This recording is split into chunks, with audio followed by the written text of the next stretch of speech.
Remix.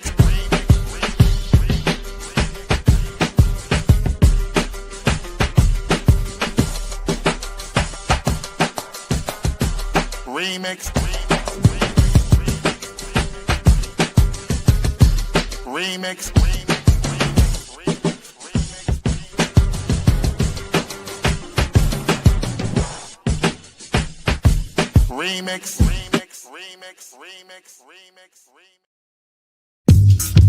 Oh, yeah. Welcome out. This is the Remix Morning Show. Right here on Black Liberation Media. In case you didn't know, I go by the name of the Ear Doctor, coming to bring you that boom bap breakfast. Yes, us, not just me, holding the D straight from the DMV, as you can see. Yes, let's give it up for the queen. She goes by the name of Jackie Lokman.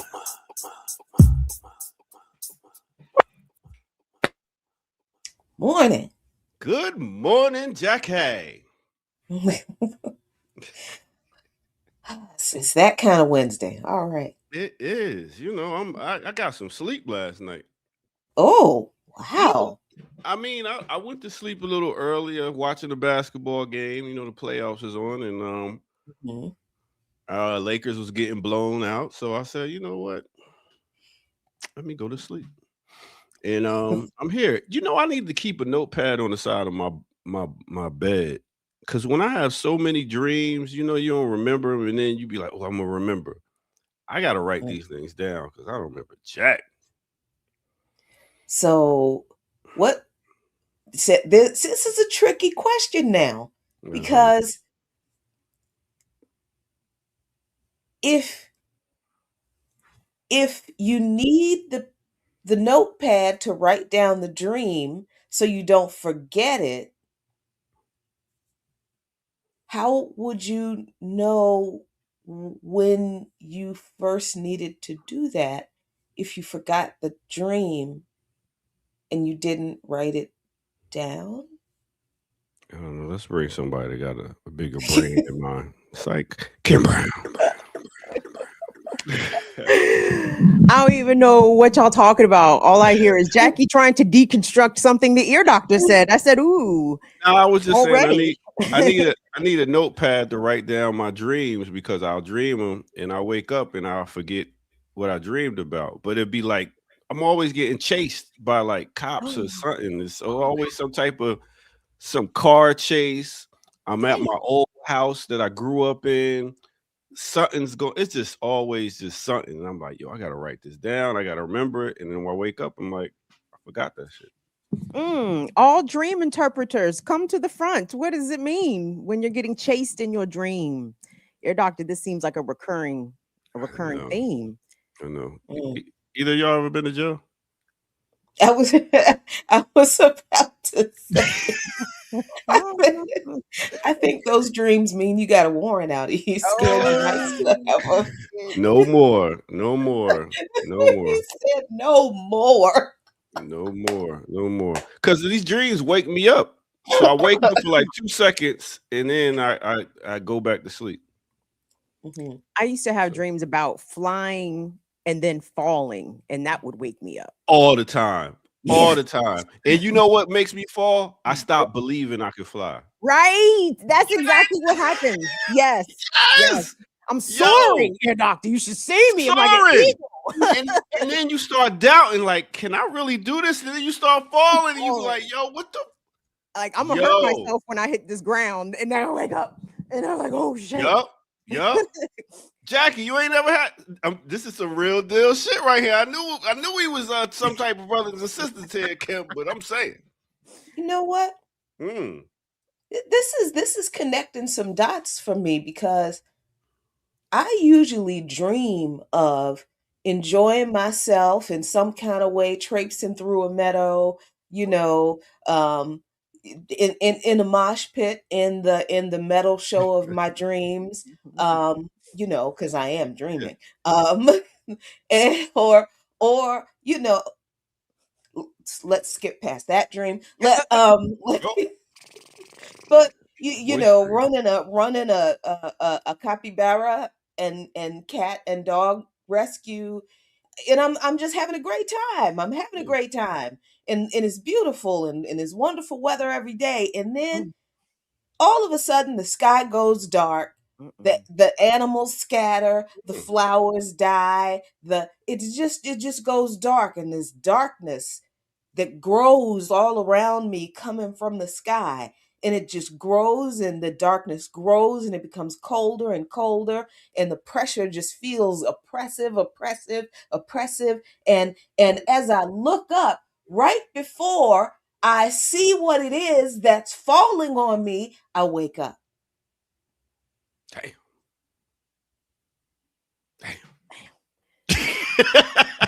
It started off like he was kind of, I'm like, is this the never ending story? She was frolicking. Well, there's that, right? You guys remember the never ending story, but yeah, the nothing came and the void, followed everything. The nothing. Void, yeah, the nothing. Oh wow, Jackie. So no, I don't dramatic. have dreams. I know. I didn't even know what to say after that one. You fucked my little flying dream up. Well, see, but that's why I don't have dreams of flying, because I think half of the world has dreams of flying, while the other half of the world has dreams of being crushed by unidentified objects dropping from the sky. Shit. We need a dream interpreter. They might be in the chat. You know, we got everybody. We got a little bit. But this is very true. Nothing like dreams, nightmares. You stop smoking. Yes, when you stop smoking, you have more dreams. Oh man, I don't look forward to those days. So let's you don't never go to sleep sober. It'd be too vivid. No, I don't need herb to sleep. I need herb to be awake. To be woke. I need herb to cope with my waking hours. I don't need it to sleep. Okay. Listen, my sister hit me up yesterday. Y'all remember my sister in DC for the live. Yeah. So she has a person by marriage. Well, my sister's adopted, found her family from Bermuda, and over there they have a relative by marriage, just is biracial. She always makes sure you know that, which I've heard. And this whole story right here, I don't mean to get into the news this quick, but this whole story right here with Tracy Ellis Ross, right? So Vogue faced significant backlash in April 2026 for rebranding a natural Afro hairstyle worn by Tracy Ellis Ross as a cloud bob. So the backlash, social media users on Instagram, TikTok, Twitter criticized the move as cultural gentrification and attempted to rebrand the classic black hairstyle. So they pulled it and everything. But so my sister went on, she got her hair done, got her afro out, and she was like, the caucasity. And I was like, I mean, Europeans been trying to erase our history forever, rebrand, putting certain other words there and everything. And she got mad and text my sister, said, "Are you a bigot?" Because he said caucasity, like audacity of these crackers. Oh. Did your sister say yes? Aren't you black here also? No, but what are you talking about? I told her, just ask the woman, like, why does this offend you? Why does my statement by saying caucasity offend you? I mean, some people cleave onto that white supremacy from their cold dead hands. You know what I'm saying? Like, don't you be talking bad about Miss Ann. Don't you be saying nothing bad about, I don't know, ear doctor. Yeah. I don't want to get into how biracial identity, people struggle with it. Okay, they struggle with it. They sometimes think that they might be turning on one side more than the other and go out of their way to try to be fair and balanced, I guess. And I also told her, just the history of Caucasians with the Spanx and stuff, trying to erase our history by blowing off the nose and stuff like that. It's been going on forever. So, but the cloud bob, it tracks, right? That sounds like a white woman who didn't ask anybody black what the name of the style was. So to her, that's how she would describe it, as a cloud bob. It's kind of funny. Jackie, why you looking around like you ain't got nothing to say on this one? You don't? I did. Mm-mm. Oh, you know, I didn't get into it. Nope. The caucasity of them even bringing that up. Nope. I'm not. Okay. All right. Well, we'll just leave that alone. Nope. I haven't had Your coffee. my coffee yet. Yes. I started too early. My bad. She texted me and she was like, "What do the ladies on your show think about?" She's like, "I know it's Women's Wednesday," and I was like, "Yeah, I'll see what they say." So she loves y'all. Hey, said, shout out to Sister. We love Sister too. Yeah, no doubt. But that's what it is. So I know we got some news. I definitely want to ask y'all about this whole voting thing. When I say voting, I'm pretty sure a lot of people know about this Voting Act that's been the what? Is it the Voting Act? But yes. It is? Yeah. Okay. Thank you. Thank you. It is. And there people are still, I mean, there's lamentations all around, but if Rita had Kamala, and I'm like, Shelby, as if Shelby County versus Holder didn't happen under whole ass Barack Obama. Like, y'all don't know how things work, so I'm gonna be quiet. Okay. Well, let's go ahead and take a break, and then we could get into some news and stuff like that. And yeah, let's do that. Let me find a song that makes sense. But please, good morning, everybody. Good morning. Yeah, keep going. Grand Risings. Hey, shout out to everyone that checked in yesterday on our everyone who dropped a low, as the children would say. They dropped a low in the chat. So big up to our Durham, North Carolina people, Detroit, Massachusetts, West Virginia, Alabama. We got some Little Rockians in the house. Shout out to our Chi-Town folks, Pookie Wood out there in Austin, Texas. Big up to the whole Texas mob. Everybody down south, up top, our west side. Thank you, Lady Alex, out there in Albuquerque. Love y'all. With that said, let's take a break right here on the Remix Morning Show.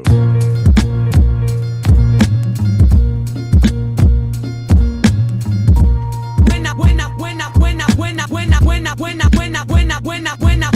I think of home, I think of a place where there's love overflowing. When I think of home, I think of a place where there's love overflowing. I think of home, I think of a place where there's love overflowing. And all my family and peeps I knew when I was growing. Mommy and daddy made me proud to be an Owens.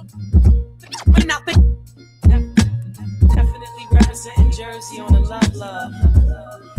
Coolin' in Cali, she living super. Damn, I miss home.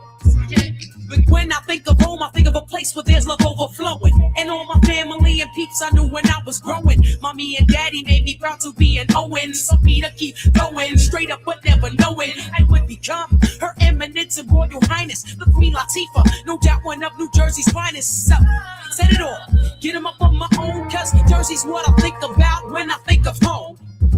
Don't let no one get close to you except the chosen. You stick with the ones who meant the most to you when you were broken blue. That's how fam do.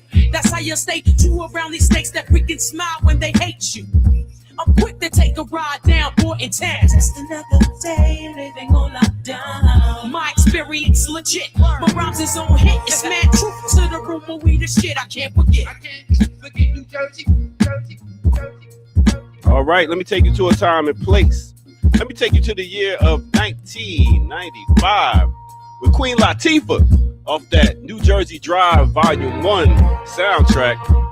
Name of that song is Jersey. Jersey represent. Trenton, where you at? You know what it is. All right, hit that like button, subscribe if you're new to the channel. Go to patreon.com, become a member over there, get footage that's rare. Donate where? At blkliberationmedia.org. Yeah, show your love. Tell a friend it's on again. And please continue to rock out with us. All right, that said, let's get back to it. You know how we do it right here on the Remix Morning Show.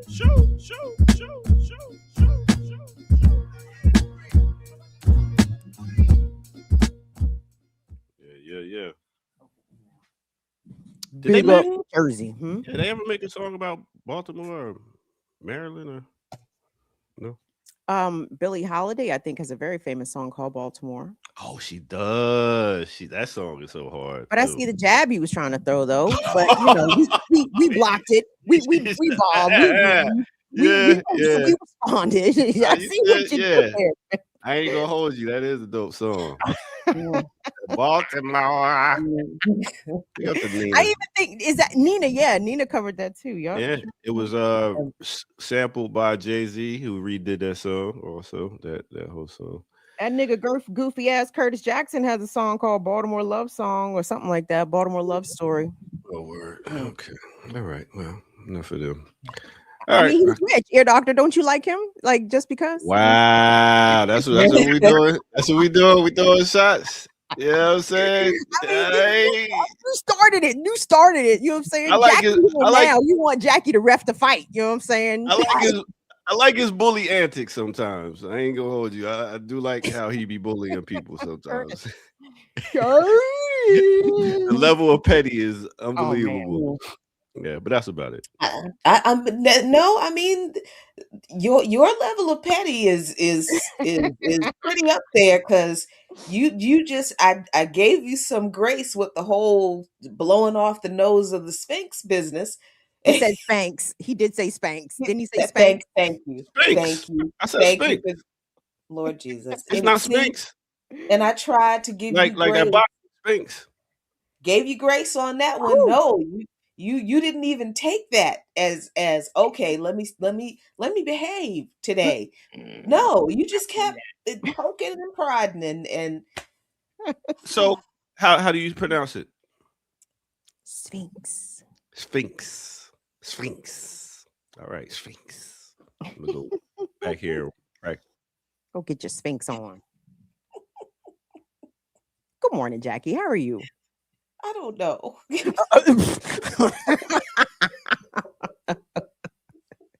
That is the acceptable answer. And I think you speak for us all. I don't know how I'm doing either. It's fine. Yeah. But Naka, slap that map, please and thank you.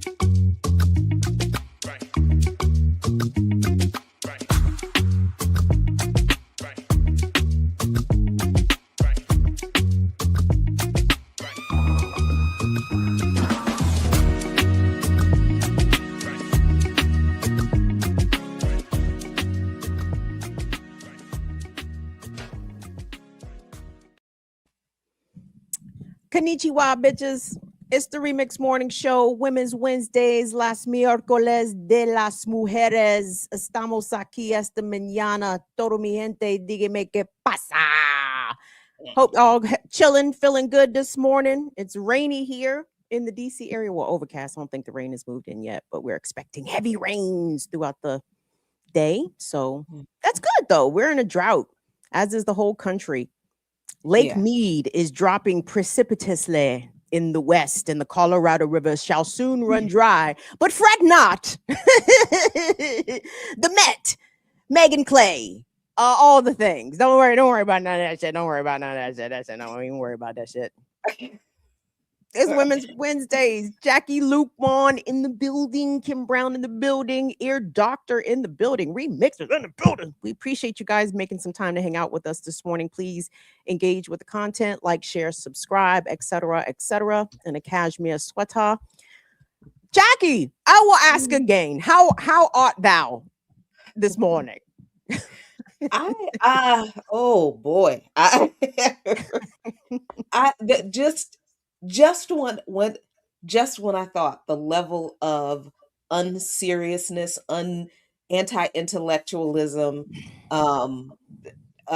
just stupidity and absolute fuckery in this country could not reach a higher level. I wake up the next day and I read the news.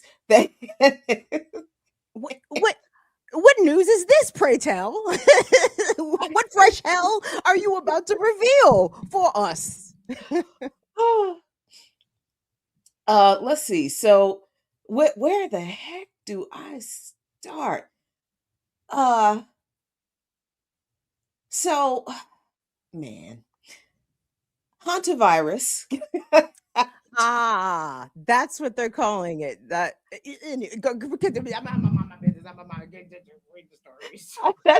just okay.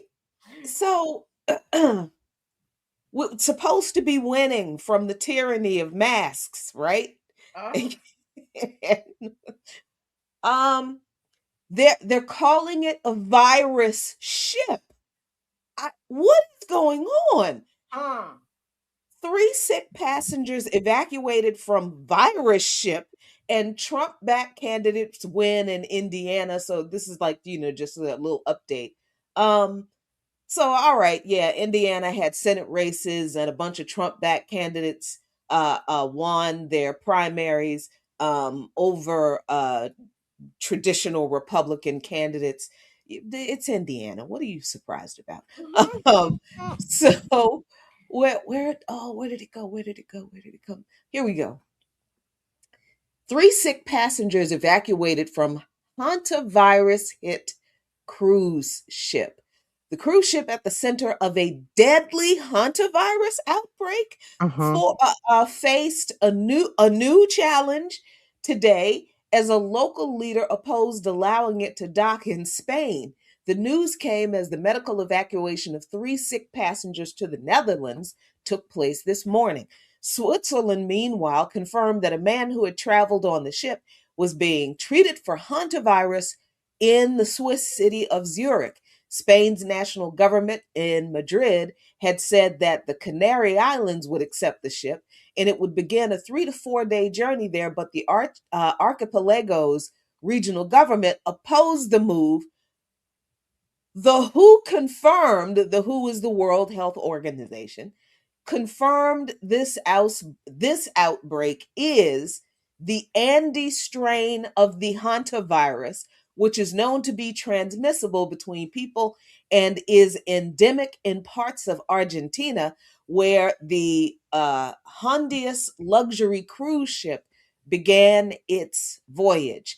The ship has almost 150 on board and remains marooned off the coast of Cape Verde in West Africa, where it has been since Monday. 3 passengers have died in the outbreak, and the WHO said in an update today that there were so far 8 cases, 3 of which are confirmed as hantavirus by laboratory testing.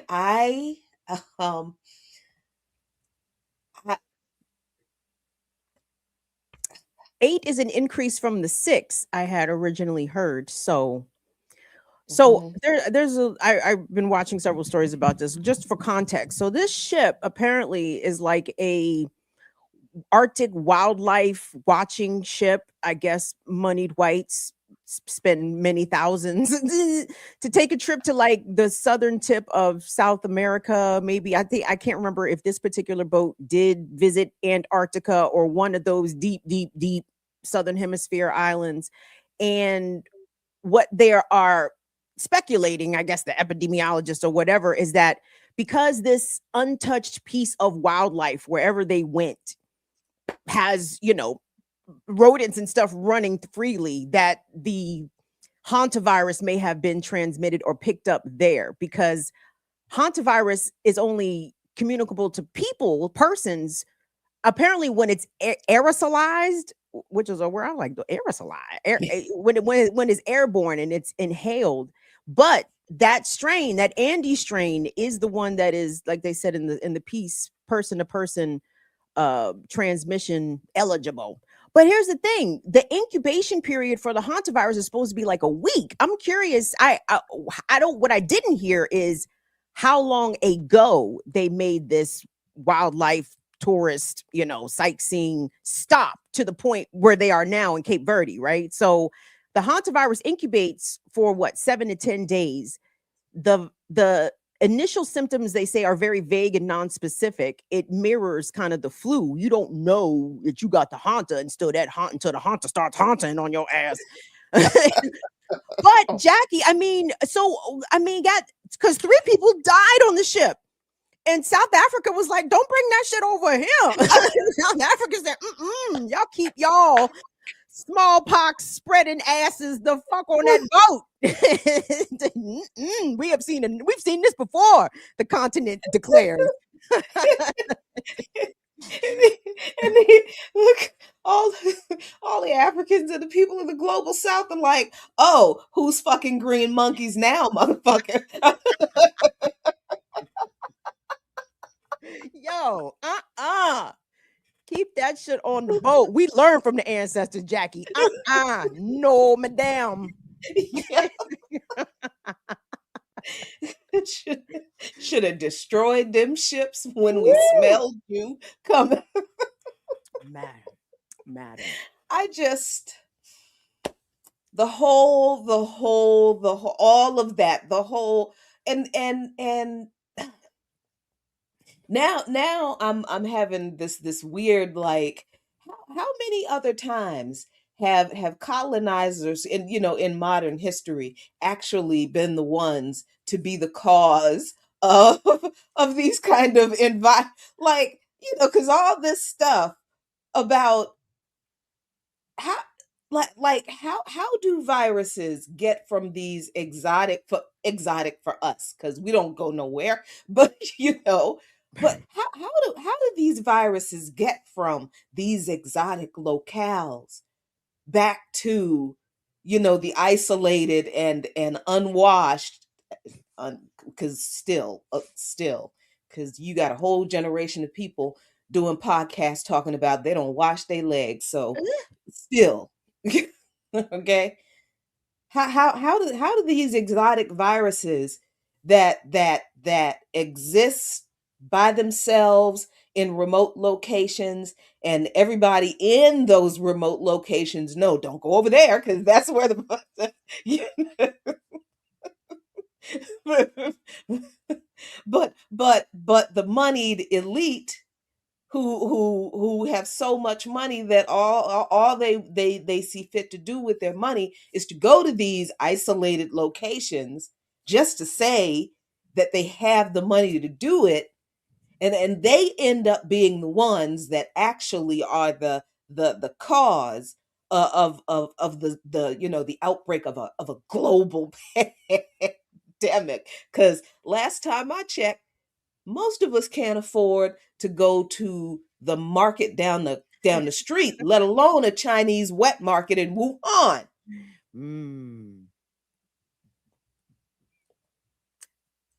I don't know. So, hantavirus, the animals and the rodents stomping around in a remote location somewhere. And everybody knows to stay away from that place except for the rich colonizer class. I just want like can the whites can y'all just stop spreading diseases that have no cure? You know what I'm saying? Like hantavirus, there's treatment, has a very high mortality rate. Measles, you can vaccinate to prevent measles. You can treat the measles, but if the measles really jump on your ass, vaya con Dios, right? Like, good luck.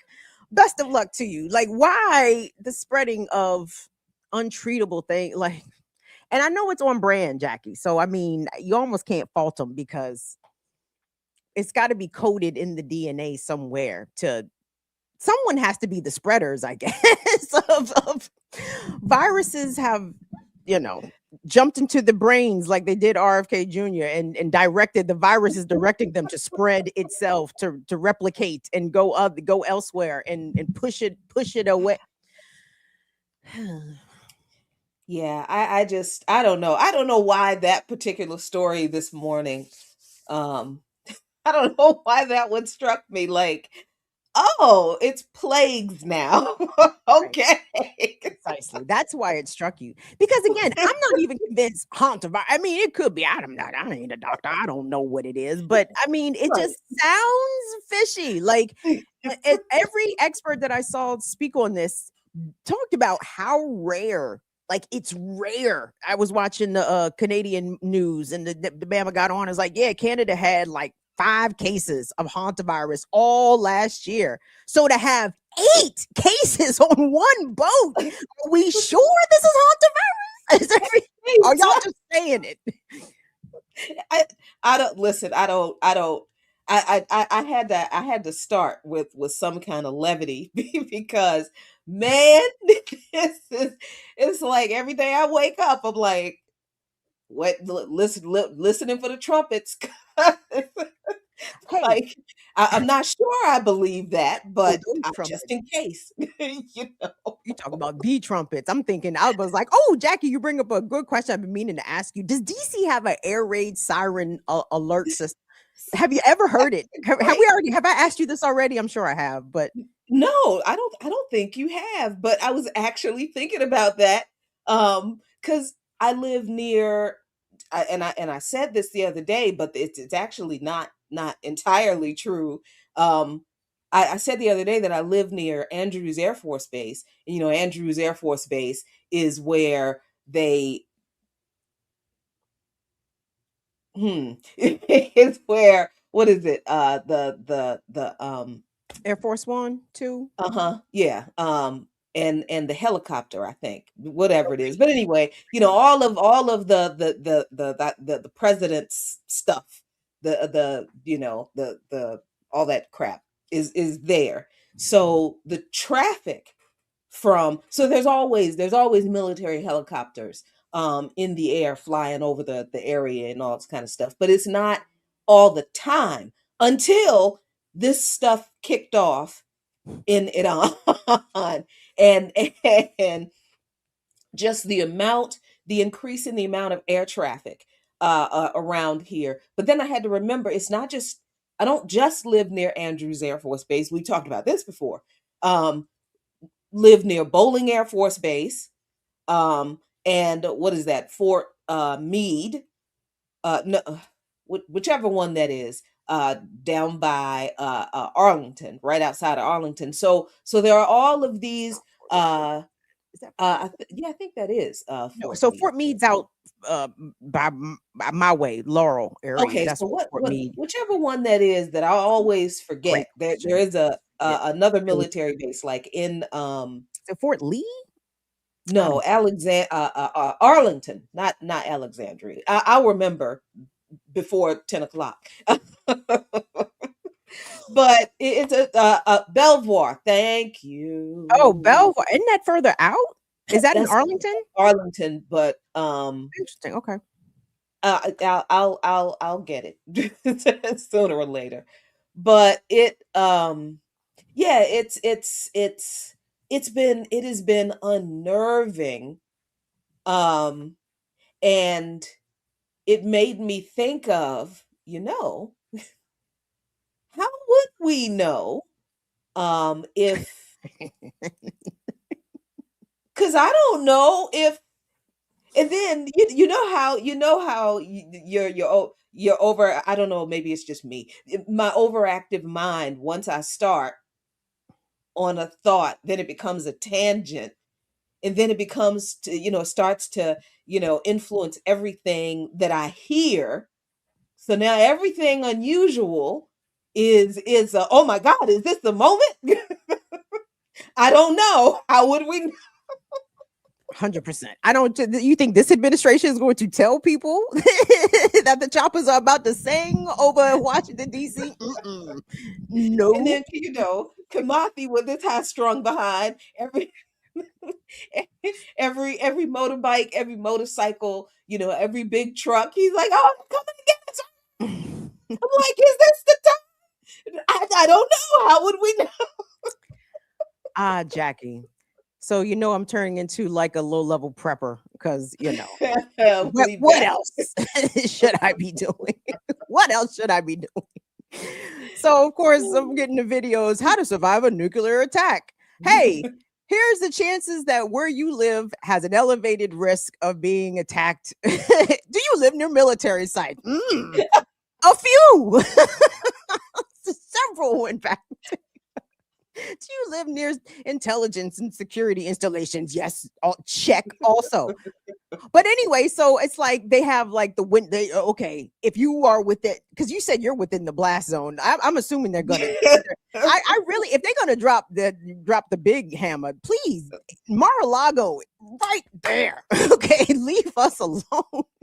And I will say this, Jackie, if it's going to be Iran, though I don't suspect that it would be, Iran, their missile precision is quite good. So I'm highly confident the Negro areas will be left alone. Like if they're going to do intercontinental ballistic missiles, if it's not going to be like the big nuclear yappa, if they just going to shoot, big, nice missiles at America, they know where everybody lives. Like it's Bethesda, Potomac. Y'all are done out here. I think Southeast DC is going to be okay.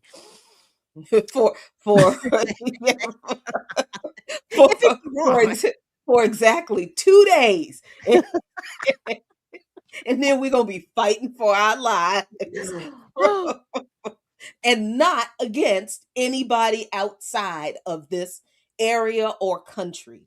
Understand what I'm here's the thing. I really, it's this and I know that Ear Doctor wants us to talk about the Voting Rights Act, the Supreme Court decision on the clause 2 of the Voting Rights Act. So, and I've had a couple of conversations about it with folks, and it's there's confusion, but I don't know why anybody would have been surprised. But I just kind of had to start today with some levity, with some, even though this is very, very, very serious, because like we're not prepared for any of this. Like as residents of America, of the United States, what we gonna do? What we gonna do if this turns into another COVID? Right? A million people, a million plus, exactly what happened under COVID. A million or more will die. Yeah, I mean, like that's the thing. It's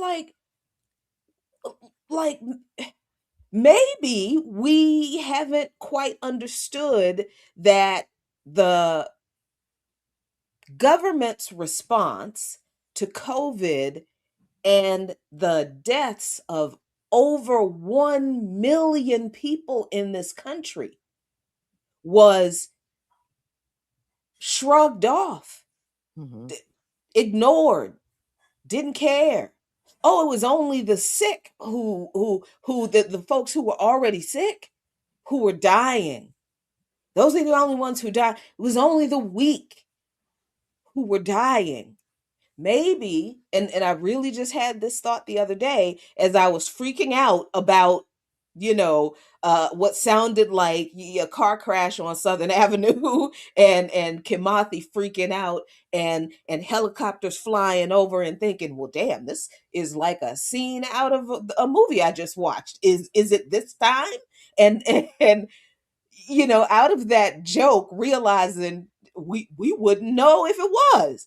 And then as I'm laughing, because I'm realizing my own anxiousness ramped up that I hadn't, noticed before, I get to the thought, and even if it were that time, we are not prepared for it. And that's like, oof. For nuclear rapture? What are we not? But well, if nuclear rapture happens, it's like, you know what? Just make sure I'm vaporizing and let's get this over with. Let's just come on now. So they do Ain't say no half stepping if that's what we're gonna do. which no country in the world wants to do other than this one. No country in the world that actually has nuclear weapons, despite what the people in this place say. Like, no country in the world that has nuclear weapons other than this one and that other illegitimate Nazi state. Those countries don't want to use those weapons because they're like, as much as we don't like imperialism, we don't want to sacrifice all of humanity, to get rid of one rogue state, or that can't be said about actual genocidaires. They love it. It's their sport. They anticipate thinking about all the planning, all the bunkers, you know, the elites are prepared, right? Like they have prepared themselves for some sort of cataclysmic catastrophe that they are going to engineer and that they are going to bring to fruition. So no, the rest of us are not prepared, which is why everybody needs to become, I don't know, I'm gonna say Jason Bourne, even though I didn't watch all the movies. Was he, you know what, I don't even care what he was. Let's talk about the Voting Rights Act because I like the fact that I don't want the channel to get pulled because of some shit I said. So but so Jackie, I am curious about your take pertaining to the Supreme Court ruling decision that came down from the court 6-3, in effect, you know, reinforcing this Roberts court's prior rulings, basically saying racism is over. Like that shit happened a long time ago. Why are y'all even tripping? Look, read the law. Does it say blacks can't? Oh, it doesn't? Well, then that shit's not racist. I don't know. Y'all need to quit whining, said John Roberts. John Roberts, some of his best friends are black. He don't even know what y'all talking about up at the Bethesda Country Club golf course and shit. But here's the thing, Jackie. So, you know, as a child of the civil rights generation, it was deeply ingrained to us how much sacrifice, and indeed sacrifice, it was to achieve voting rights. People died, full stop. That's, you know what I mean, amongst other atrocities. But when I heard a reporter on the news, this particular journalist, unfortunately, I wish they hadn't said it this way, because then I said, you know, maybe they were like, and this could be the end of the Congressional Black Caucus. I said, really?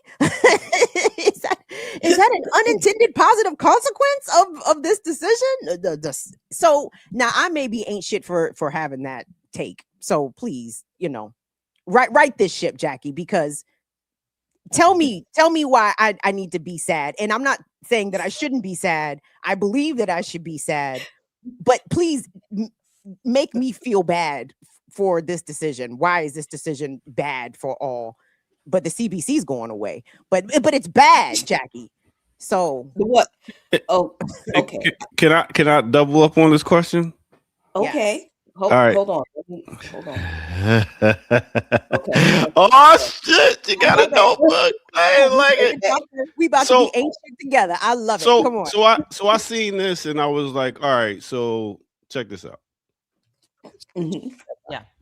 Historically, representation for African Americans was specifically excluded. They were excluded from voting. Maybe not by a specific law, but by poll taxes or other things after Reconstruction.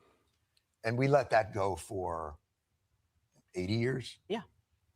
After 80 years, they passed the Voting Rights Act to ensure that representation would be that people's voices would be heard in those communities. Yeah.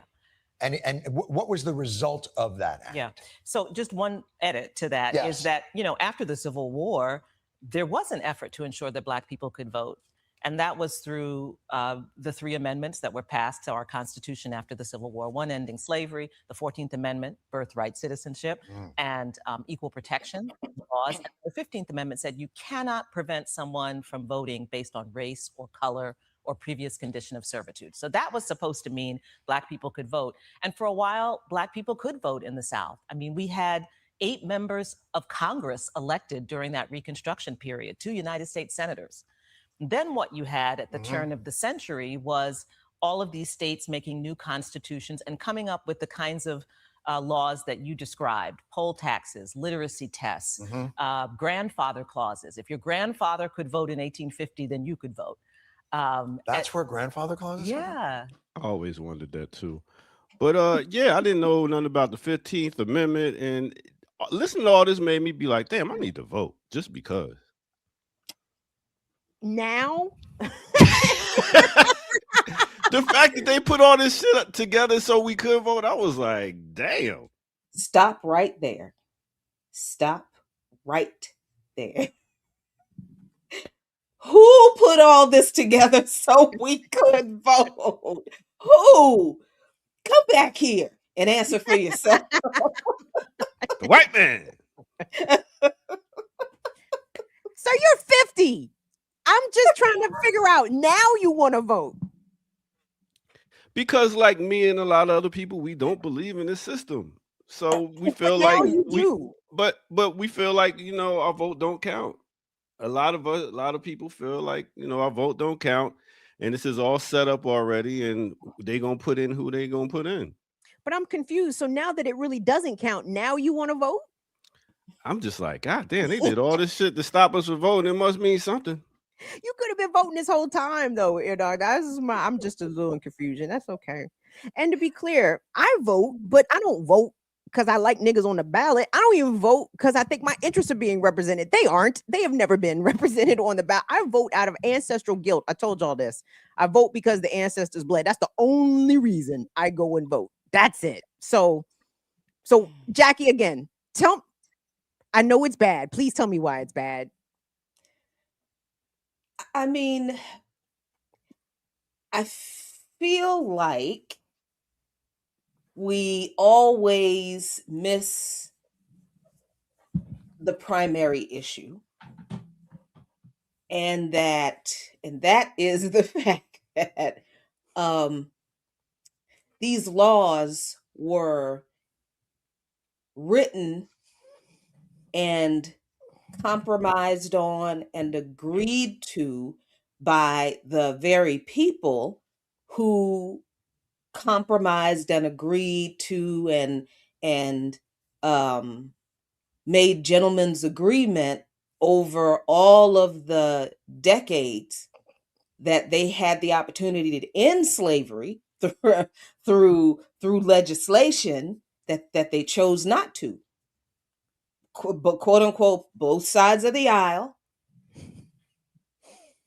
So these are the people, and they're political, and in a lot of cases they're literal descendants who ended up writing the legislation that make up the amendments to the Constitution that this historian kind of glossed over the history of how these amendments came about. Like when, Ear Doctor said that they did all this to give us the right to vote. No, we need to understand who wrote these amendments and why, if they're supposed to be ironclad, settled law, how come they can be so easily upended by the decision of 9 unelected lifetime rich appointees to a Supreme Court that none of us choose, right? So the idea of us being given the right to vote or the access to the franchise of voting under the same conditions to create the same outcome that white people already had. Why do you think they would do that? Why do you think that the people who fought and disagreed with each other and ending up compromising to kick freedom of human beings down the road until they had to fight a civil war over it?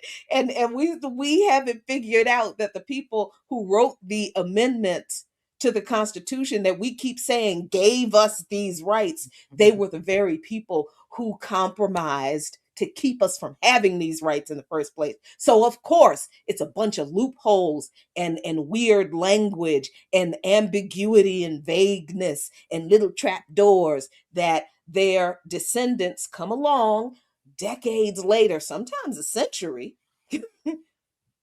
and say the original framers of the Constitution and its amendments actually meant this, because society at the time was this way. And we're confused about how they can do that so easily when we keep telling people this is the way they built it. And when we say this is the way they built it, we do mean things like the Voting Rights Act, things like the Civil Rights Acts, because we recognize through just the study of the history that even those pieces of legislation were just the result of a long line of both factions of this government working together to with the with the what do we call it? Well, conservative corporate fascist America to water down that legislation so that the ruling class would never be responsible for making anything right that they know they took from us. So of course, that long history of compromise just continued through even those pieces of legislation that we hold as sacrosanct, because we keep saying that these pieces of legislation gave us these rights, but we don't recognize that the people who wrote these pieces of legislation well, they're holding up the system that profited off of us not having them. So why did we trust that our rights were ironclad, enshrined in these pieces of legislation that the enemy wrote? I do not understand that.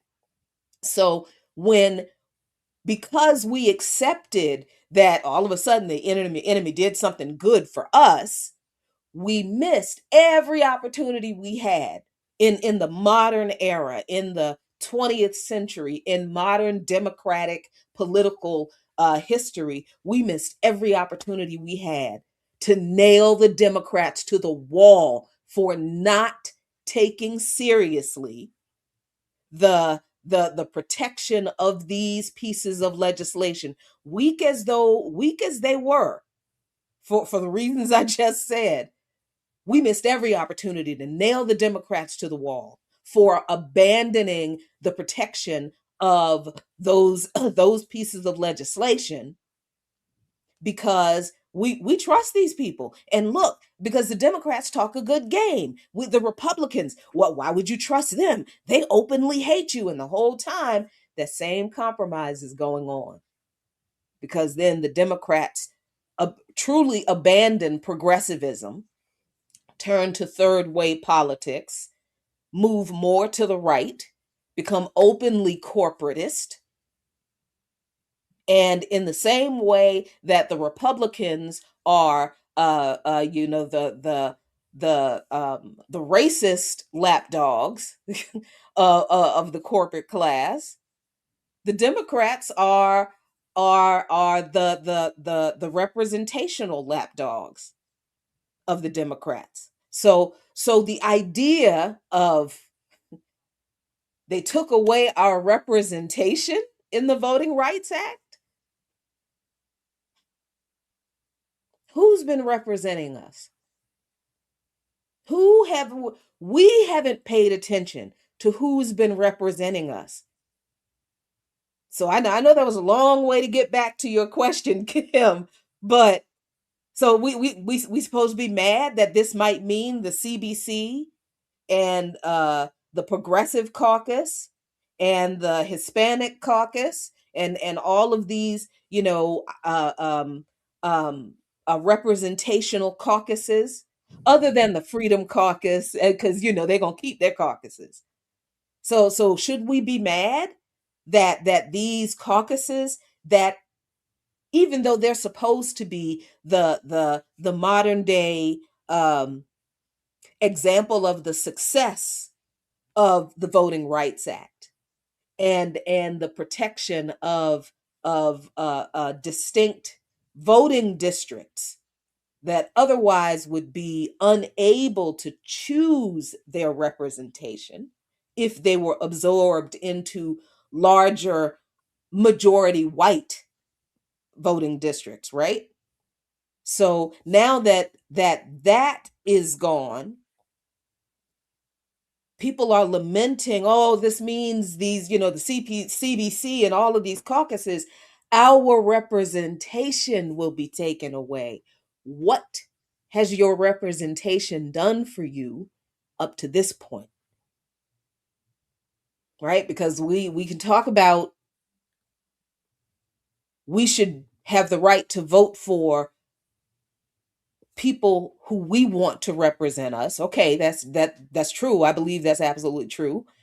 But on the other end of that, if the system that you are asking that of then controls who you are allowed to even see as a potential representative, they literally control who your representatives that you choose from, that you are allowed to choose from are. What kind of representation do you think that is? When you didn't choose them, the system decided for you, these are the people you can choose from to represent you. I'm not, I understand the fear. I understand. And it's bad. It's terrible. It's a whole lot of others. Yes, it's bad. But this is one of the reasons why we crazy ass Black radicals keep saying our ancestors died for more than the right to vote. Mm-hmm. Our ancestors died to be free, to live dignified human lives. They fought for liberation, and we should have been kicking everybody in the ass who got in the way of us realizing that, from whitewashing this kind of thing of the power of the vote. How powerful is the vote if you really don't have true choice in who you are allowed to vote for? That's why did we think that this system really gave us equal rights in their system that they designed to profit off of us? So how would they ever allow us to be equal to them? That's what I said. That's not what you said, but that is exactly everything you just said is what I said, why a lot of people do not vote.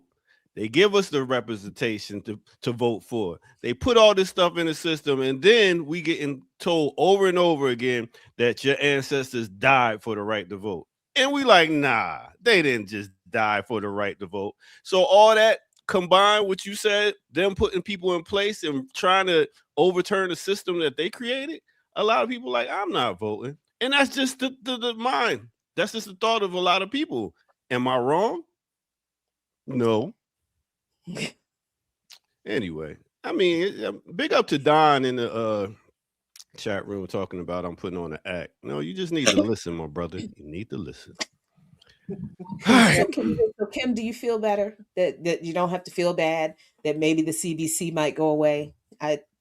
I mean, Jackie, what are these Negroes going to do for a whole week every September? You know what I'm saying? Is that week just about to open up at the convention center? Like,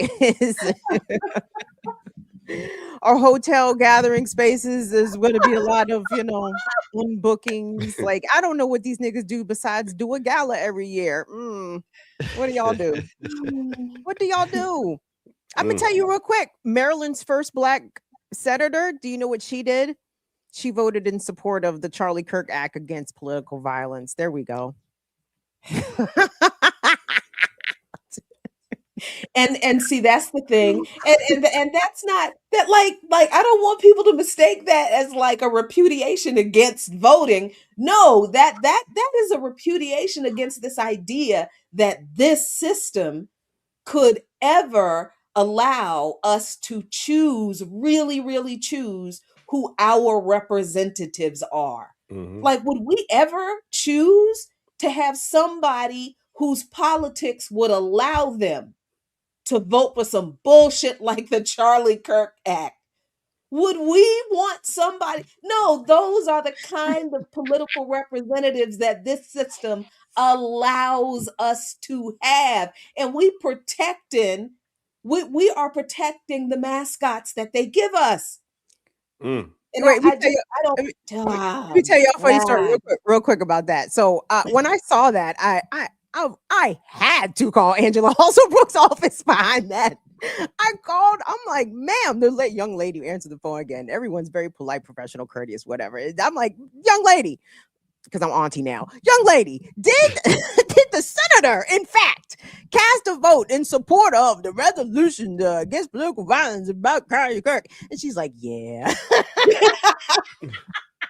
And I said, ma'am, I said, is this representative? I said, do you think me as a resident of Prince George's County, who have our first Black woman senator in Maryland's history, is this the kind of vote and representation that a Black woman from Prince George's County, which Angela also reported, is this how you think most Black women in this county would respond, even in the state? And she's like, I know.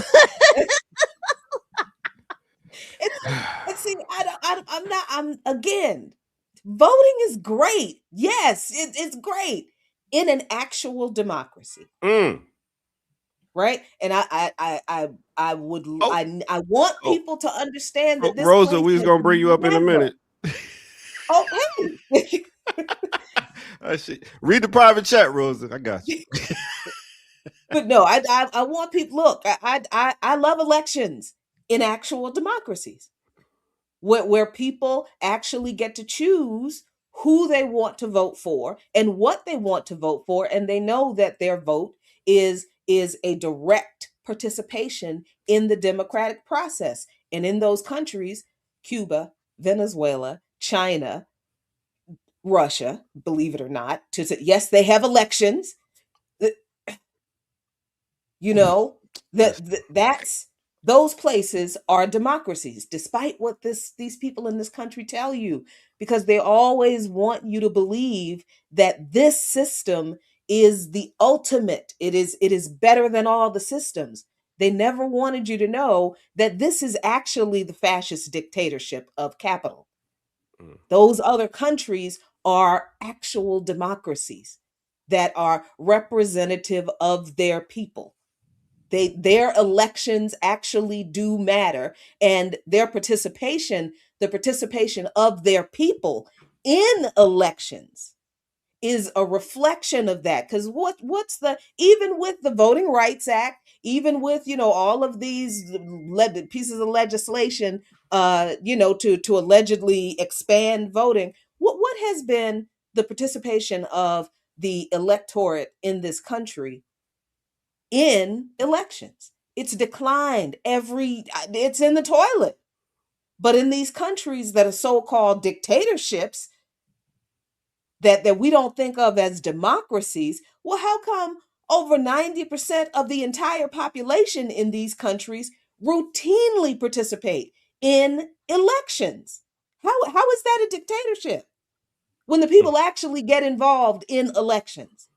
But in the so-called democracy, where everybody allegedly has the freedom to vote, less than 40% of the population even bothers. Man, I get tired of being right all the time. Listen, let's go ahead and take a quick break, and we got a guest host surprise host coming in a minute. So let's take a break right here on no other than You Know It, the Remix Morning Show. Let's go.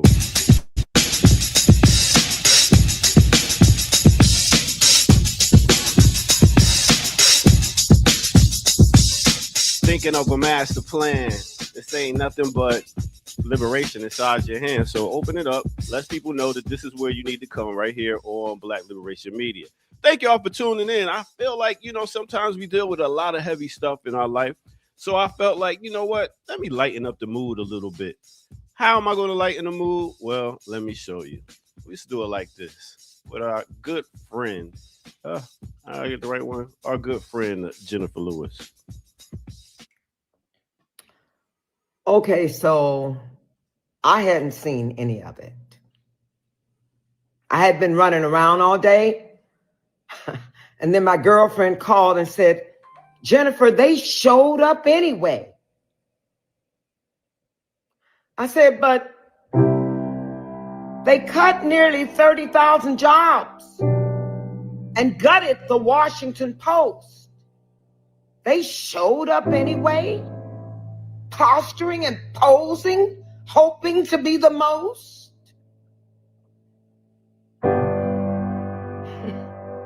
They cut $1 billion in funding for children's nutrition. And there they all were, vying for the next position.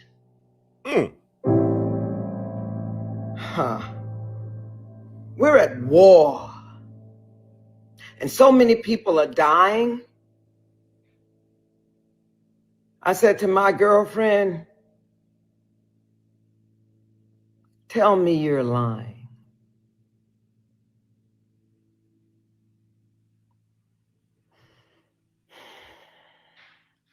How much fame do we need, y'all? How much more fame?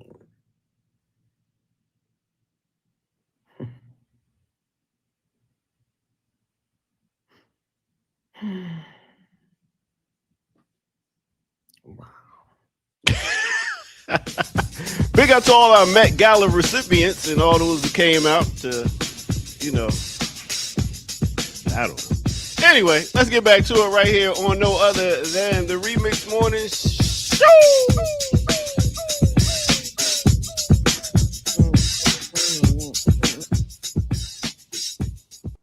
Hey. Ooh. We got Dr. Rosa Clemente in the building. What's good, ma? Sorry. What's good? I'm not a morning person. Might take because I'm insomnia, so I sleep till 4 and stay up till 4. But anyway, I'm so happy to be here. I hope the show today, last night was good. I haven't been on, so there were some glitches. But you were talking about the Met Gala? Oh, yeah. That was the Met Gala. She's like, yo, because Taraji P. Henson was like, really, y'all? What are y'all doing going to this thing? Well, and did you see Chris Smalls? Labor, I know you all know who Chris Smalls is, right? Started the Empire. He crashed it. He got arrested. Oh, yeah. I did see that. He jumped over the barricade. Mm-hmm. Good for him. And for on behalf of Puerto Ricans, I don't know what the F Bad Bunny was doing. Yes. I did a reel last night. I was like, when was Bad Bunny a revolutionary? I'm kind of confused. Oh my God. I know Boricuas, other Boricuas are like, I hate her so much. But like, we're a colony, and the average 4-person family in Puerto Rico for a year makes $40,000. Like, God. If Puerto Rico was a state, which is never going to happen, I mean, it's definitely the dream of the governor who, and also on behalf of the world, sorry that our governor, who's governor or really a colonial administrator, started Latinos for Trump. So on behalf of the real Boricuas, we're sorry, fam. Oh, wow. That's what, I'm sorry. I know, I'm sorry. He got that Super Bowl appearance and was like, you know what? I don't pick my side now. We good. I know. But, I mean, yeah. But we got you on because you're about to start a show on this channel, I believe. Is that right? Yeah, I started last night. It's my show called Disrupted Chaos. I did it a lot during COVID and popped up the last couple of years, but I'm really excited to be part of the family. Black Liberation Media, thank you. Mm-hmm. I had T-Dub, one of the frontline warriors of Ferguson, and we talked about who betrayed Ferguson. Mm-hmm. I went down to Ferguson as the rebellion was happening with Talib Kweli and Jessica Care Moore, one of the greatest poets of She was on here last week. Yeah, oh my God, Jessica is amazing. And later on that night, we got chased with like 11 people and just mad guns pointed at us, Right. And, a lot of people have made a lot of money and become millionaires off Ferguson, and T and Rika struggle to this day every day. I mean, the police are always doing something to T-Dub. And on top of it, he lost 3 of his brothers. Darren Seals apparently committed suicide. Basim, who was Palestinian, incredible, apparently overdosed. And then the other brother apparently lit himself on fire in a car, and I get really angry about that because I feel like, especially my generation, folks just like making money, writing books, becoming professors while they're still T and Tef are always messed around with by the police, So I had T Dub on last night when we talked about that. So yeah. All right, cool. Well, let me get out. This is Women's Wednesday. Let me get out y'all way. Cool. So Kim, what did you have?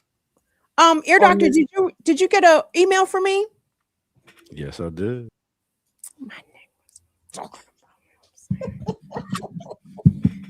Rosa, Ear Doctor be trying to play me sometimes, so he did not try. He's not playing me now, so we're grateful. We appreciate. We extend thanks. So, Women's Wednesdays has an international spin to it, and I want us to check out the story coming out of Australia. Now, content warning and trigger warning. It involves the abduction and subsequent unaliving of a 5-year-old girl. But the reason I wanted to show you this clip is because I wanted us to look at the response of the community when this person who has been arrested for harming this little girl, when the community found out where he was, they came looking for him, and they were treated as rioters by Australian first responders, by the police and whatever. But it was a response of the community that was very, very taken by. So just for some context, this involves an Aboriginal community. The child is Aboriginal herself, and the Aboriginals apparently have a practice that once someone dies, I don't know if it's dies or if it's murder specific, but they change their name. So the child had an anglicized name in life, but in death they named her, I think it's Kamanjabi little baby. So when you hear that's who they're talking about. They're talking about the 5-year-old victim. So just for context, so let's go. Protests in Australia turned violent after a man was arrested over the death of a 5-year-old girl. Yeah, so angry for what he's done. He was an innocent little baby, so vulnerable, yet they're protecting him. Yes. 47-year-old Jefferson Lewis, who police say abducted and killed the girl, was located at a town camp in Alice Springs. Town camps are areas where Aboriginal people live, often with limited housing and basic services. My briefing is that he presented himself to one of the town camps in Alice Springs last night. As a result of presenting himself, members of that town camp decided to inflict vigilante justice upon Jefferson, and we received numerous phone calls saying he was in the process of being assaulted. A crowd of around 400 people then gathered at the hospital where he was being treated, demanding payback, a traditional, mostly physical punishment in Aboriginal societies. Several officers and medical staff were injured before tear gas was used to disperse the crowd. Condone people from being angry, and all week the community of Alice Springs come together, service providers, business owners, searching for a little lady, a little baby that was taken by a monster. The girl's family are now referring to her as Kumanji Little Baby, in line with Indigenous customs around mourning, which involved the deceased person's name being changed. Her body was found 5 days after she went missing by one of the hundreds of people searching the dense bushland around Alice Springs. Protests in... So, lots of interesting language. I mean, unfortunately, children being targets of predators is not, it's everywhere, right? There's no corner, unfortunately, of the world that children are not vulnerable to predators. But again, 400 people showing up to the hospital saying, bring him outside, right? Like that.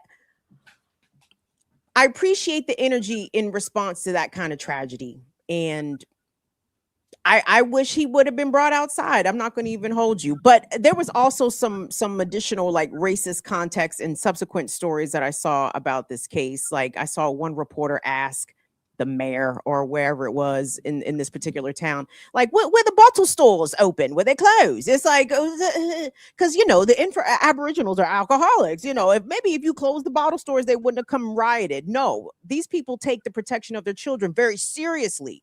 And that was not some irrational response by the community. In fact, in line with how they, dispense justice, per their practices. So I was offended that the context of should we have closed the bottle stores, asked the white Australian press to the white elected official, and we wouldn't have had these problems. No, the problem is there was a predator, and the people are already out there to deal with and address them. So I just wanted to share that with y'all. What are your thoughts? Yeah, go ahead, community. I mean, I'm never gonna judge anyway, like what people do around the world. Since we're living in a country with a bunch of pedophiles running the government. So yeah. I think too, when we see other folks react that way, it's a deterrent, right? It's like, if you do this, we're gonna be waiting for you coming out the hospital. But it also reminded me of a couple stories in New York City public housing where, kids were molested and the people showed up. They were trying to grab this person as the NYPD was taking him away. So yeah, I see it as a deterrent. And I'm an abolitionist, but I believe all pedophiles and rapists should always be locked up and taken out of our communities or communities around the world where this happens. And I like I always do with my 18 trains running on, 6 tracks. So that's how chaotic it is in there.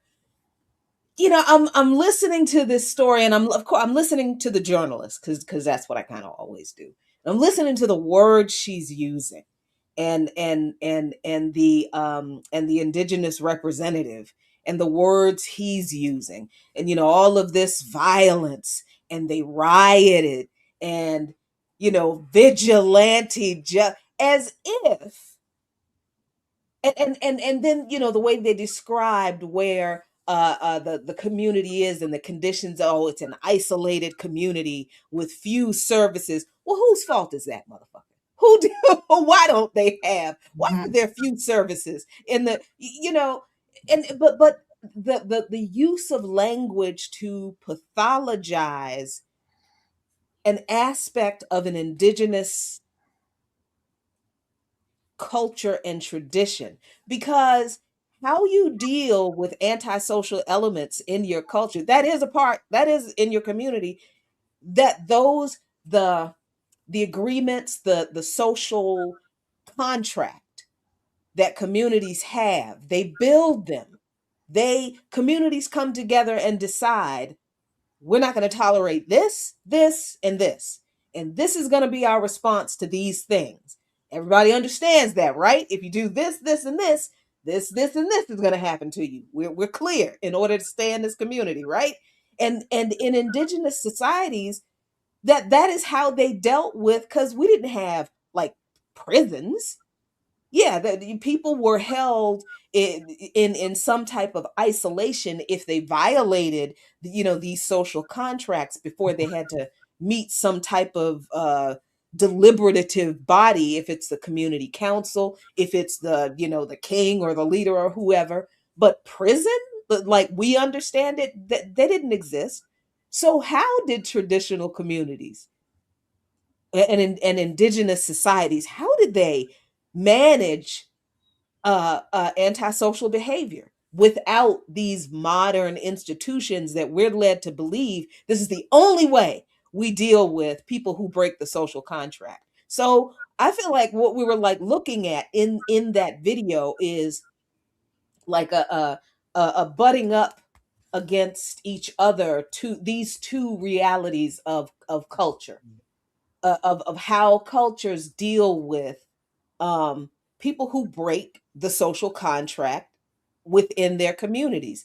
Indigenous tradition of this particular community is this is a crime beyond just simple expulsion or a community agreement punishment, and the community decides that, right? And then you have this modern colonizing culture,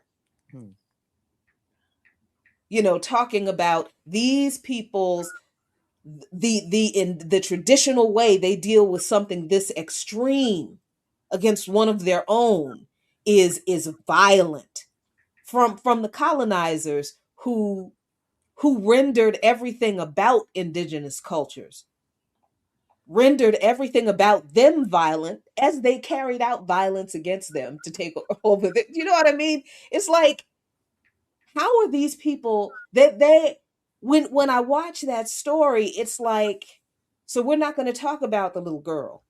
We're going to demonize these indigenous people for being a bunch of psychopaths, wild, marauding animals who are rioting out of control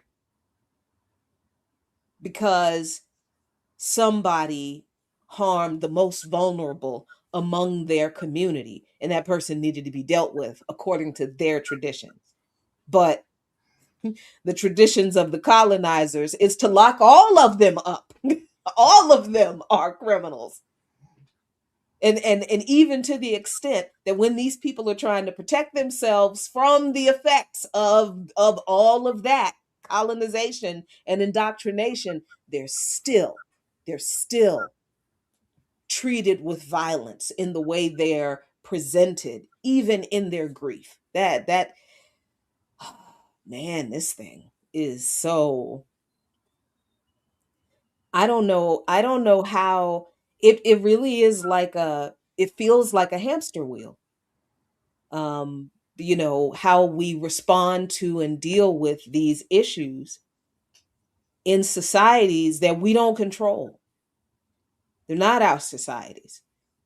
So I always feel like that's maybe one of the reasons why it does feel like this is one of those issues that we can't fix, because we're on this hamster wheel of kind of missing the disconnect here between what we've all been indoctrinated to accept, and what the colonized world is continuing to trying to hang on to, and we're kind of missing that they're making it impossible for us to address these issues amongst ourselves.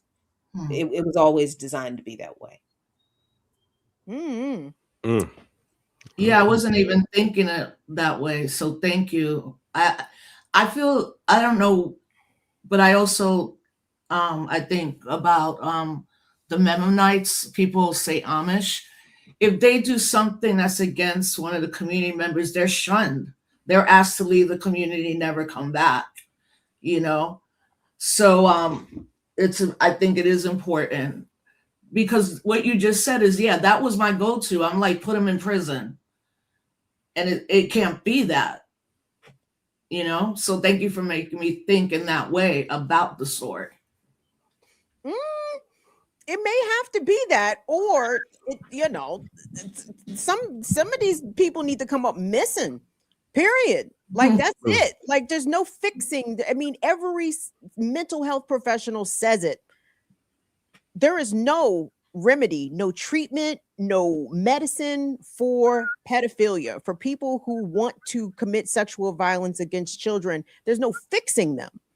And shunning them, unfortunately, just sends them to another community. We saw that with the Catholic Church, right? Like, they make them leave this diocese and send them to the next one. He started touching them again. So, I mean, I think we may have to get comfortable.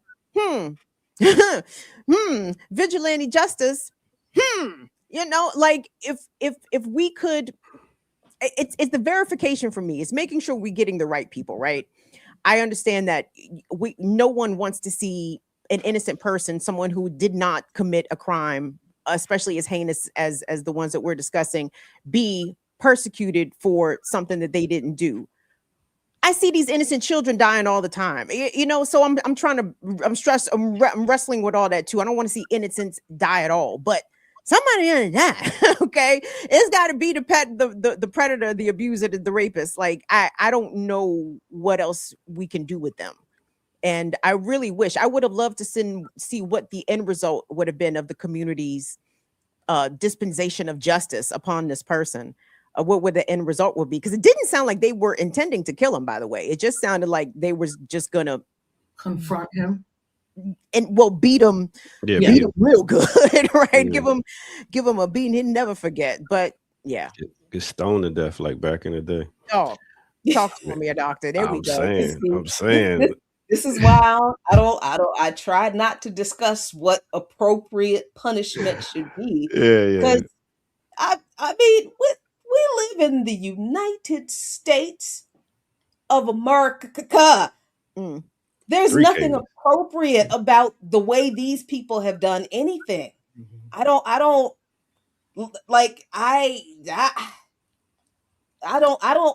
trust the prison. Yes, something needs to be done. What is that? I'll be the first one to tell you. I don't, in this country, here, I don't, because who are we gonna trust to carry out anything other than I don't know what the answers are, but I feel like we're trying to get answers without realizing that this system can't give us the answers.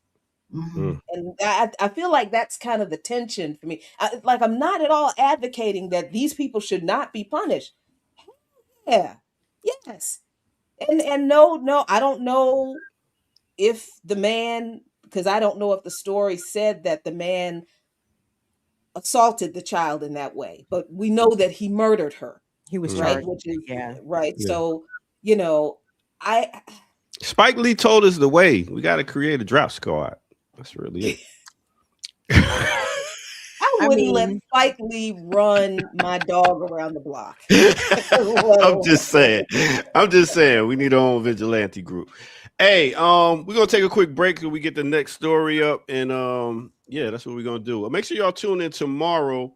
I'm gonna do a lunch mix. That's my girl Tassili from Tassili's Raw Reality. But I'm gonna do a lunch mix, so make sure y'all come over for that. Because we would not be doing the classical breakdown tomorrow due to I forget what happened. But we will be doing that. So at 11 o'clock. I forget what happened, Kim. What was it? I got places to go. Oh, people to see. Gotcha. That's right. All right. So let's take a quick break and we're gonna come back right here on No Other Than the Remix Morning Show. Let's go. Remix.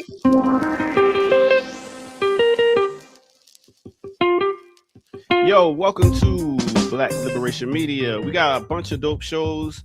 As you can see, Dr. Rosa Clemente has a new show here. We also have other shows like Real Talk.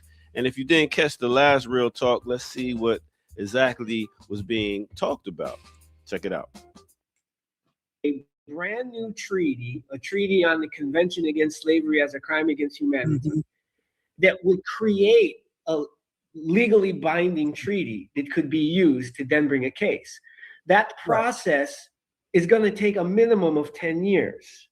Meanwhile, it's a poor legal strategy because the European guilty countries have successfully argued and are going to continually argue the intertemporal legal rule, which says that it has to be illegal at the time that it was done. And they're going to argue that since ancient Kemet, slavery has been practiced in every culture, which it has.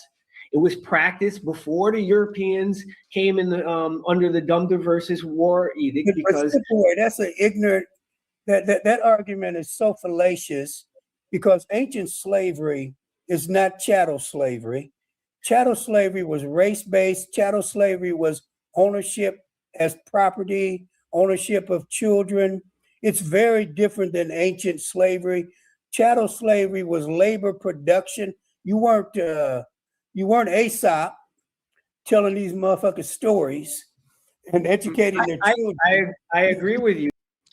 Listen, y'all got to go check the rest of that out. They're talking about a bunch of different topics on that show. That is Dr. Sudiata. Well, man, Lord from the Remix Morning Show that comes on Friday. So go check that out right here. Hit that like button. Subscribe if you're new to the channel. Go to patreon.com. Become a member over there. Get footage that's rare. Donate where? blkliberationmedia.com.org. My bad, as you can see. All right, with that said, let's get back to it right here on the Remix Morning Show.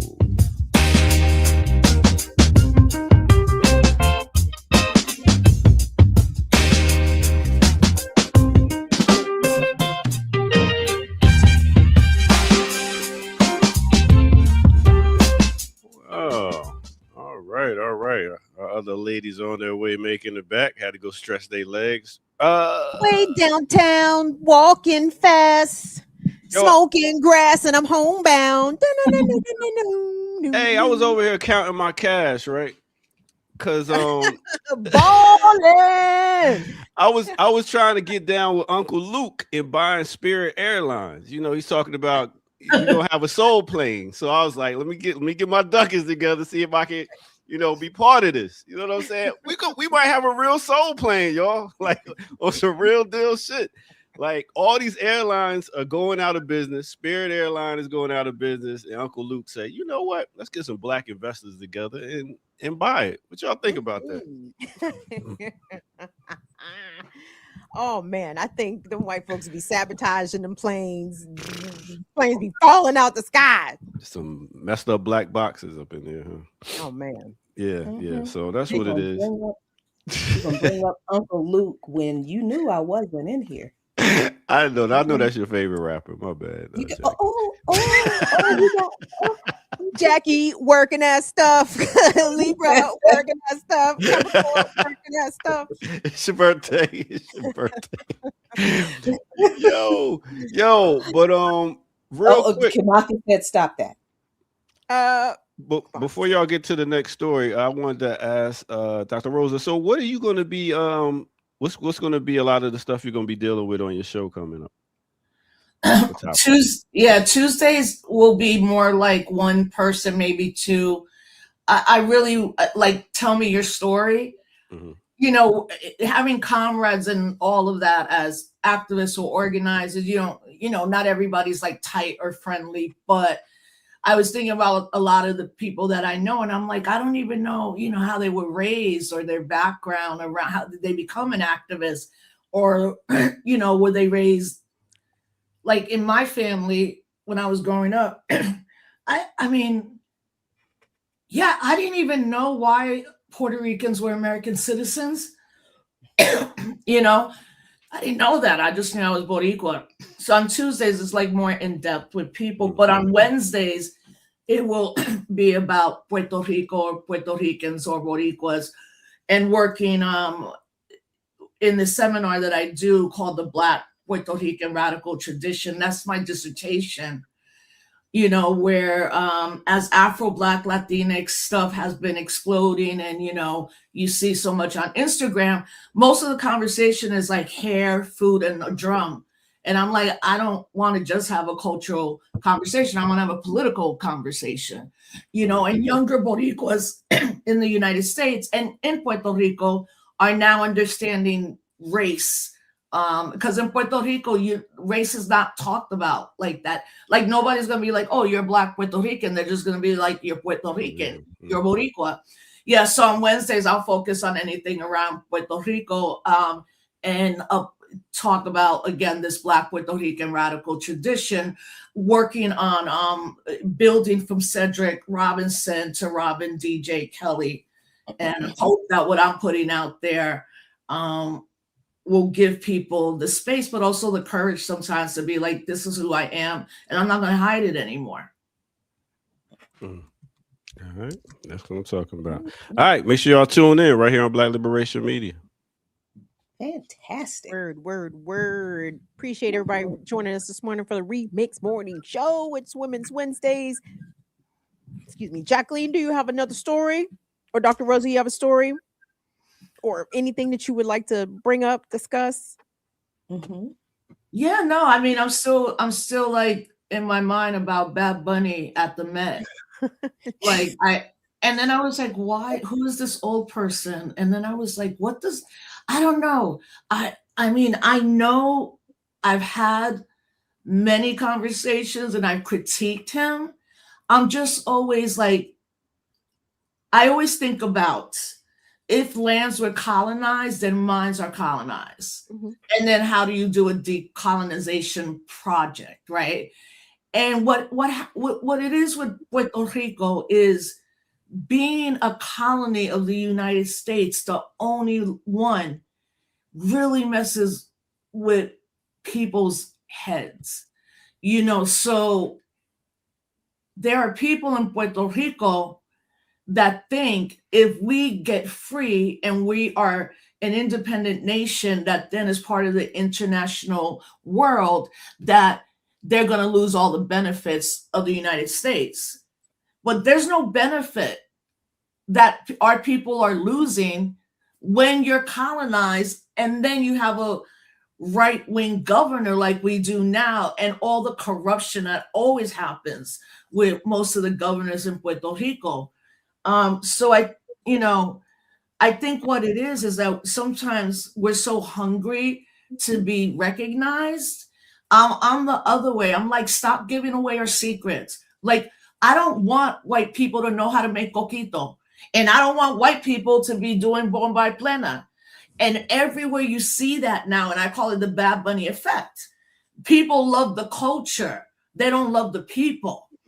And unfortunately, his residency has made gentrification happen more, because since Hurricane Maria, it's going to be 10 years in 2027, a lot of white people have moved there, because if you live in Puerto Rico for 151 days, you don't have to pay taxes.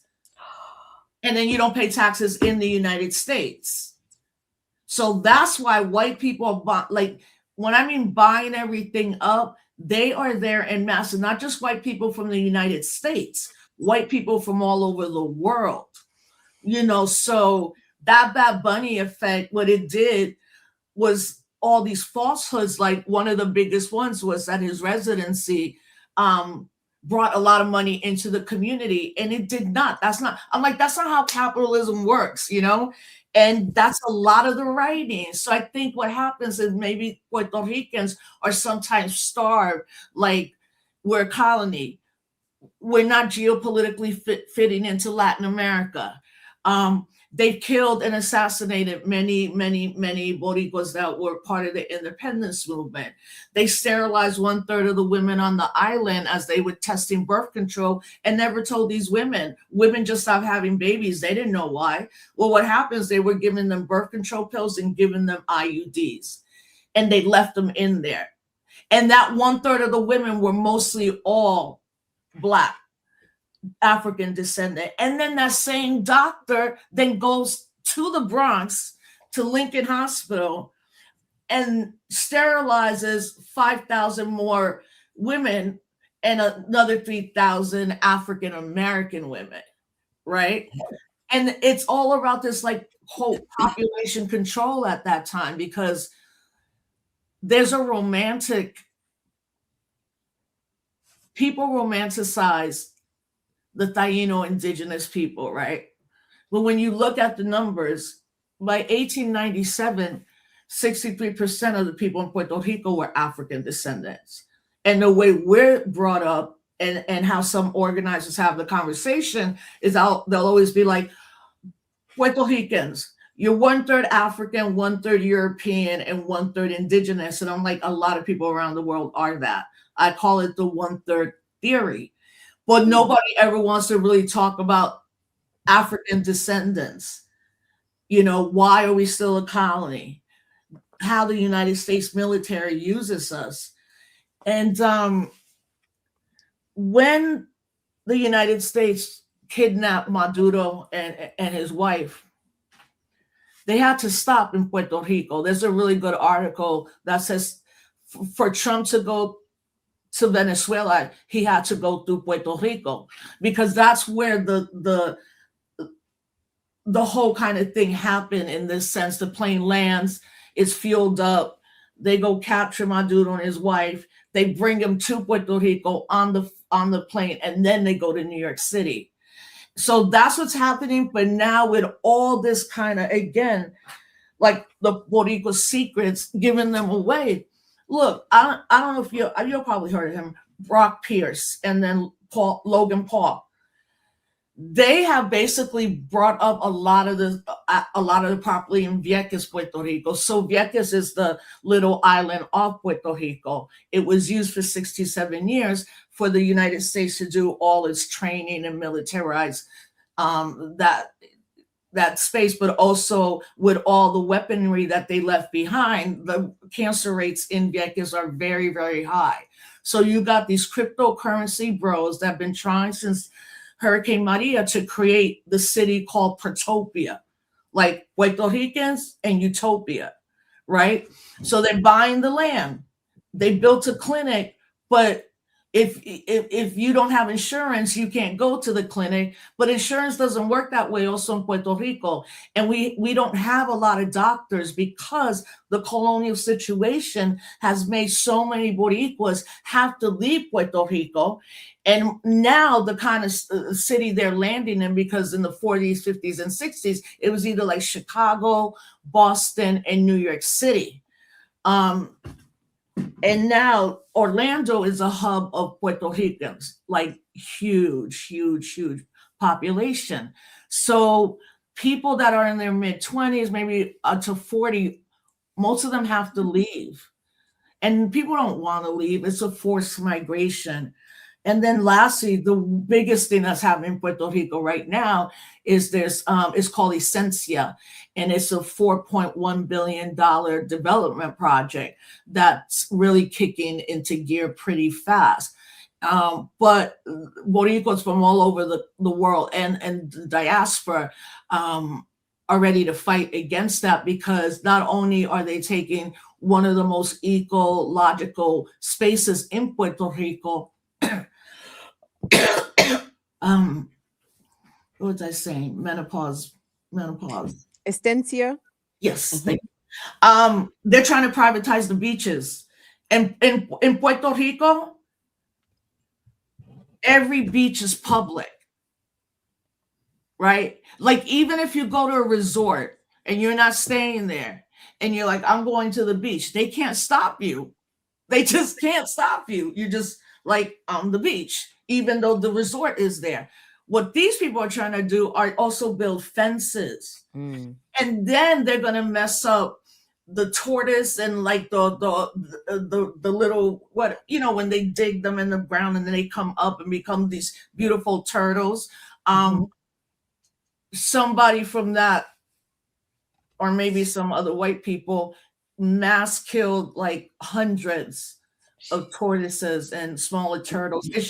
It's gross, it's disgusting, but that's what happens when you're a colony. And until Puerto Rico gets free, we're going to be at the whim of this United States government. And lastly, fam, I'm not about electoral politics. I mean, I ran for vice president, and post that, I really don't care, because I was listening to your conversation before, and now that they gutted the Voting Rights Act, but yeah, it's just, I think what needs to really happen more and more is not a political education as much as it's like no fear. Like, they've been doing this, we're still here, they've been trying to get away with it, and now there's a younger generation that also is fighting for independence. So for me, I used to say, I don't know if I'm going to see Puerto Rico free before I go on to my next spiritual life somewhere else.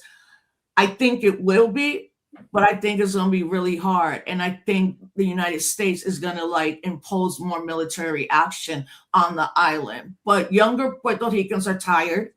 Older ones are like, we've been living with this colonial situation and it has to end. It's abusive.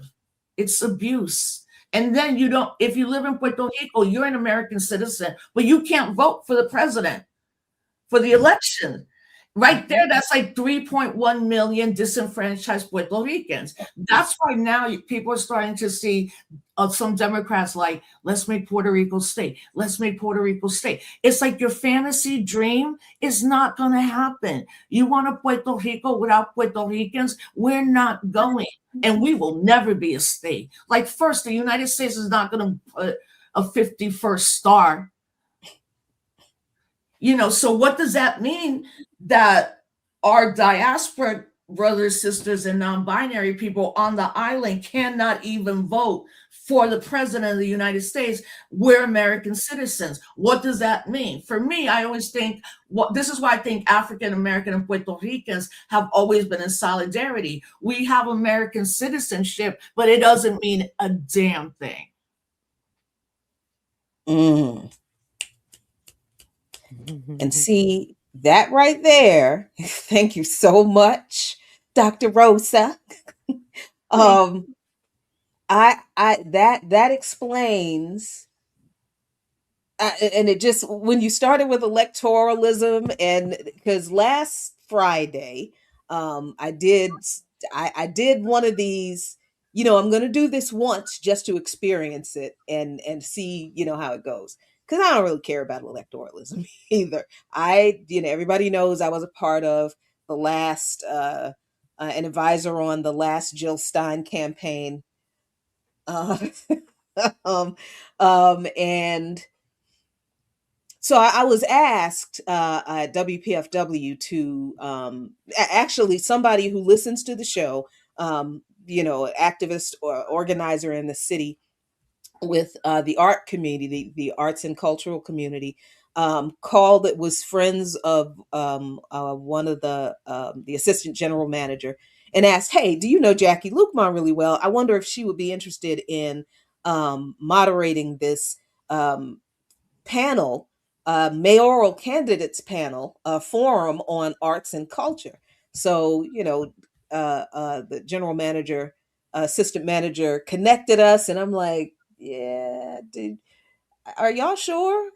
Because I mean, I'm sure you've heard me say on my show, I do not care about electoral. I understand why it's important to people, but unless we're talking about, seriously local level politics, outside of a true democracy, I don't see the utility. But but she's like, no, I listen to your show, and I listen to your show, and that's why I think you'd be perfect, because you can ask, because she said people don't think of cultural workers as workers.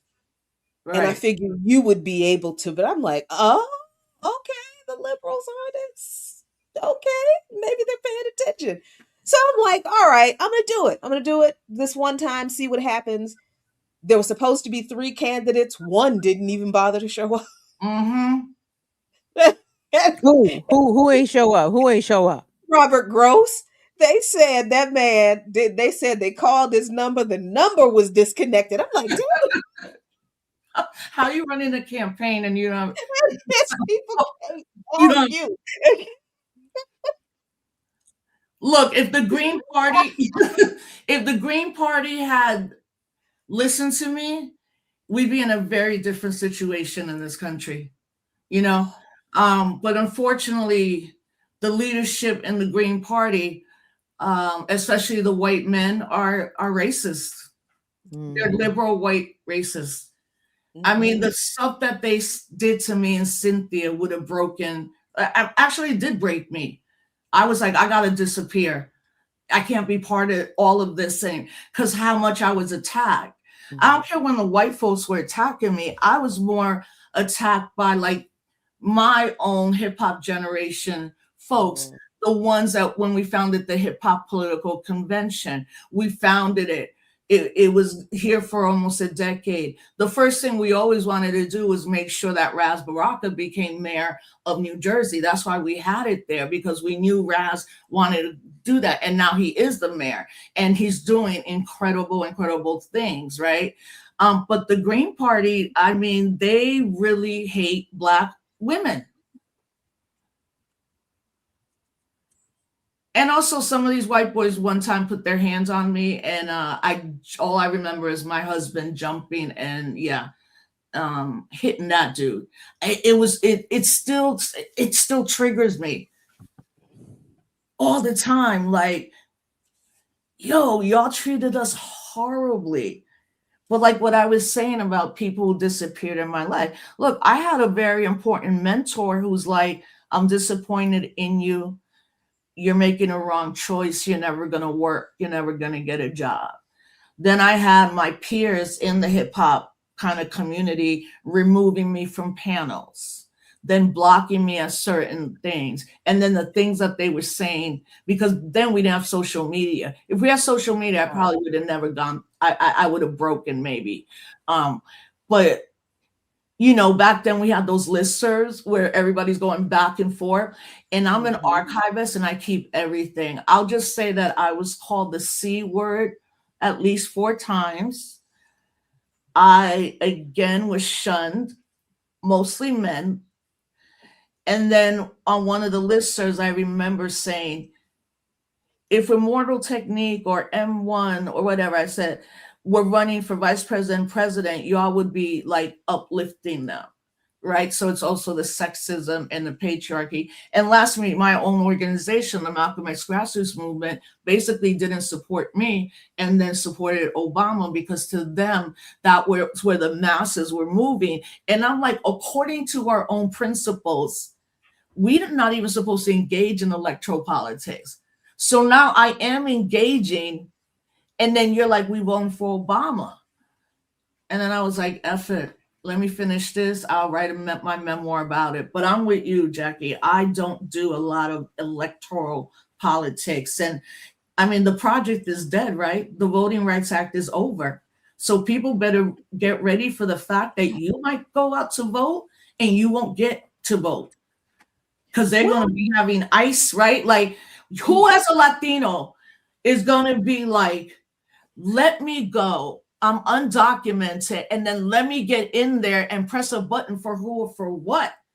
But the level of I think ICE agents and federal troops that are going to be happening in the blue states, people are just going to be like, I ain't even going out there. And I think people got to get ready that that's happening, and he can cancel the elections. I mean, like, this happens all over the world, but like people, he could be like, it's a national, international emergency. I'm locking down the country, cancel the elections. Just get ready, fam.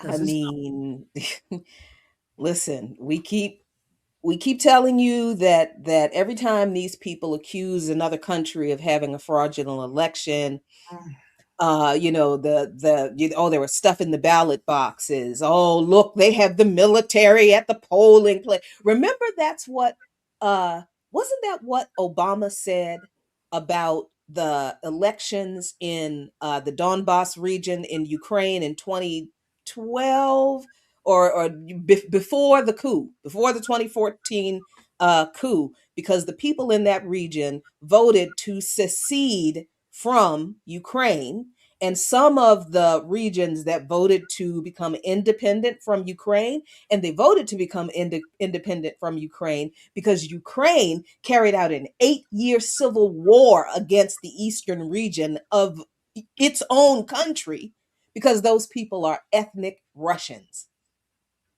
Right? And they did not want, oh, I'm sorry, this was after the 2014 coup. That's right, because the reason they voted to secede was because of the US-backed coup that ousted the democratically elected president of Ukraine, who was not sufficiently antagonistic toward Russia for the United States.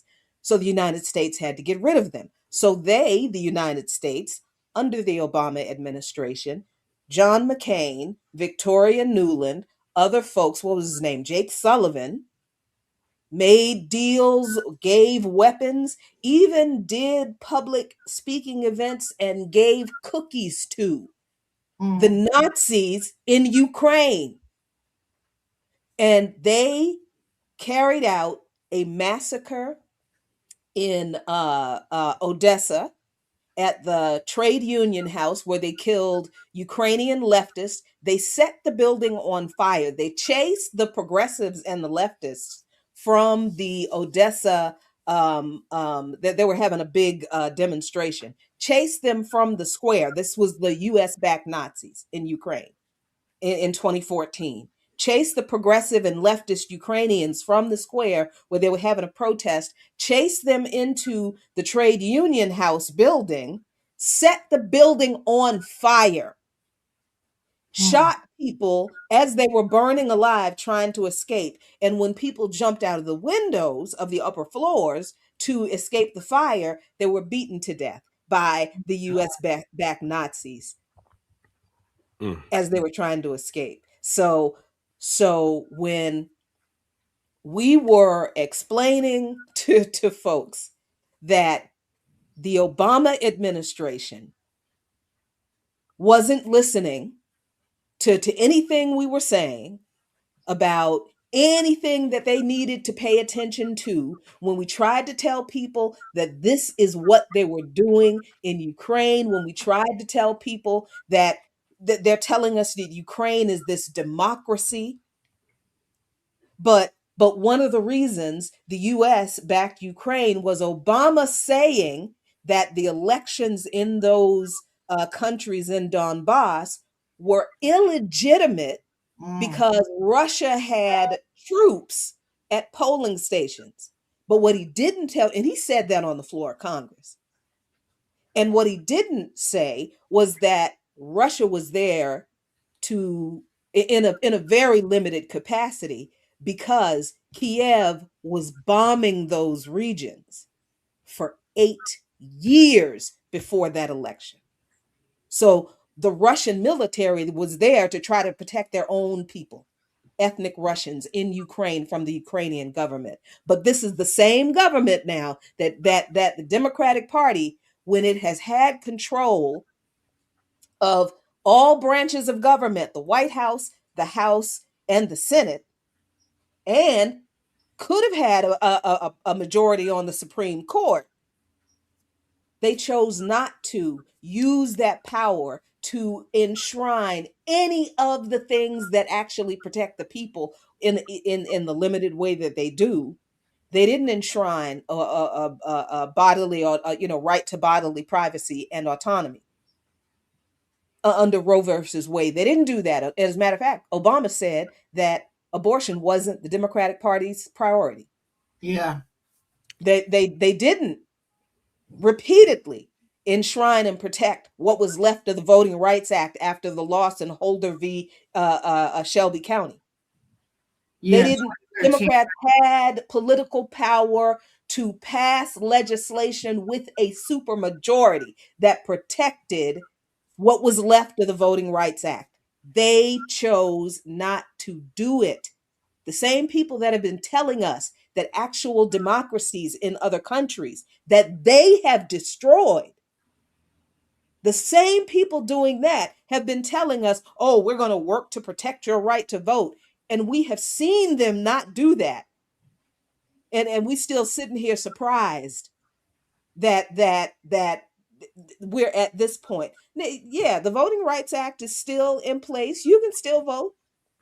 Well, I'm not sure about the military I don't know, but when have you ever had real unrestricted access when you're one of us to the ballot in this country? All Never. right. Well, welcome to the Remix Morning Show. Y'all going in today, but I think this conversation could be continued tomorrow as we come back tomorrow at 8 a.m. in the morning. Just wanted to give a shout out to all our super chats. Big up to Zinzabel sending in $10. Jackie's Prozac. Big up to Ronaldo Johnson sending in $5. Please clip Jackie's explanation. Ear doctor's response optional. Oh, it needs to be shared. Boy, I tell you, it's so unkind to me.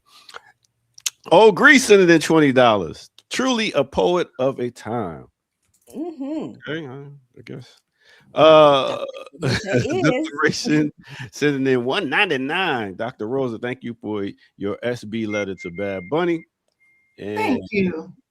Zizwet sending in $10. Thank you, Rosa. All right, so let's get on out of here. What do we got to look forward to on Darker Than Blue real quick, y'all? Because you know I got some stuff to do. What you got looking forward to Darker Than Blue this week? We'll know tomorrow, I think. Sounds about right. And Rosa, when can we view your show? Yeah, somebody just said can't find Rosa's show. Yeah, I don't think you posted it. No, I did the interview. Wait, it didn't post? No. Oh my God. Oh wait, but StreamYard recorded it. Yeah. So it's Okay. there. Yeah, okay, yeah. so fam, I'll give it to your doctor and anybody that can maybe upload it. But now I know how to do it right. I messed up yesterday. But again, today's Wednesday. So we're focusing on Puerto Rico. I'm gonna have the daughters and sons of Borinquen. If people don't know, Borinquen is the indigenous name of Puerto Rico. So when you hear people like Boricua is like my people, like our people. So they're called the Daughters and Sons of Borinquen. They're doing a lot of dope work. And then, of course, we're going to dig in deep into this Met Gala, Bad Bunny, and his ties to Amazon, because he has a deal with Amazon. Okay, cool. To build AI schools in Puerto Rico.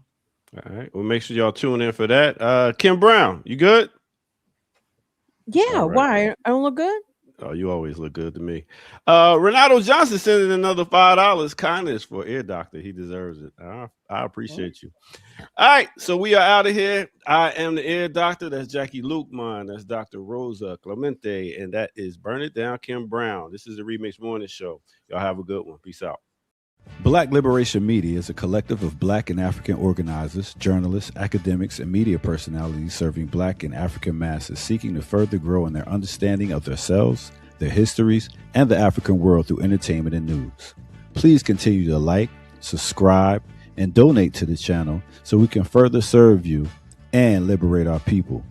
You can also go to blkliberationmedia.org, get some merchandise, and also become a Patreon member and a member from the YouTube.